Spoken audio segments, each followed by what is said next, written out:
Petit moment pour réfléchir sur les médias.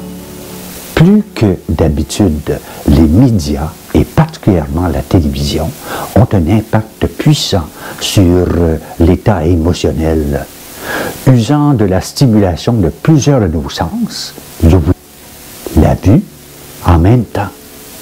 Parfois, même, nous vivons au rythme des programmes préférés.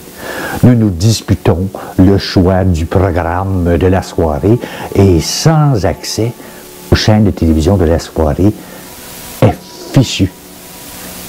Il peut être important de rappeler que les programmes télé sont des produits mercantiles. Ils sont destinés à faire de l'argent. Ainsi, indirectement, les annonceurs arrivent à vous toucher en plein cœur, atteindre votre portefeuille en passant par vos enfants. Maman, veux ça? Au risque de subir une crise de nerfs, nous sommes une génération de zappeurs. Des programmes proposés de plus en plus pauvres, des publicités de plus en plus nombreuses, il devient très compliqué de visualiser un programme sans se faire agresser par les publicités, contenu inapproprié. De plus, il est intéressant d'étudier le vocabulaire employé par certains médias, surtout depuis le début de la crise sanitaire. L'on n'a pas encore conscience de l'impact psychologique réel que vont avoir ces restrictions de liberté. Comme les plantes, nous avons besoin de nous cultiver pour grandir. Est-ce que vous arrosez une plante d'eau des égouts? Cette plante ne grandira pas correctement et à un moyen terme sera mal formée jusqu'à entraîner sa mort prématurée.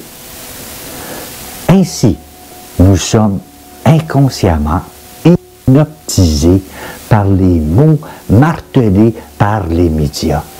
Cette nourriture intellectuelle est mauvaise et sans nutriments psychiques et au même titre que la nourriture industrielle. Le danger, c'est de croire tout ce que vous dit sans chercher à vérifier. Juste parce que ça vous conforte dans votre opinion. Le danger, c'est de considérer la télévision et les réseaux sociaux comme seul point d'information et de divertissement.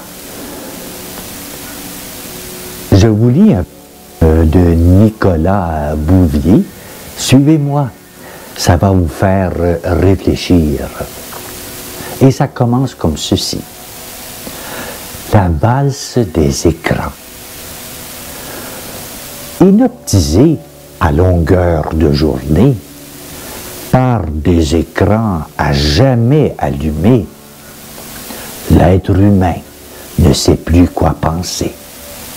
Sans commande prête à zapper. La valse des écrans se danse dans les salons. Celui de tous les regards entre films et chansons. Au cœur de nos souvenirs, ils forment à l'unisson l'histoire, la géographie et le rythme des saisons. Vient un moment où l'image est éteinte. Dès lors, nous assistons en demi-teinte.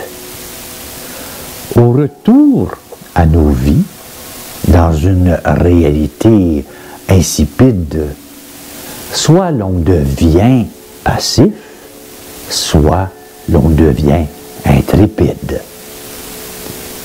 Éteindre les télévisions en allumant les cerveaux une activité nouvelle, mais pas plus qu'il s'en faut.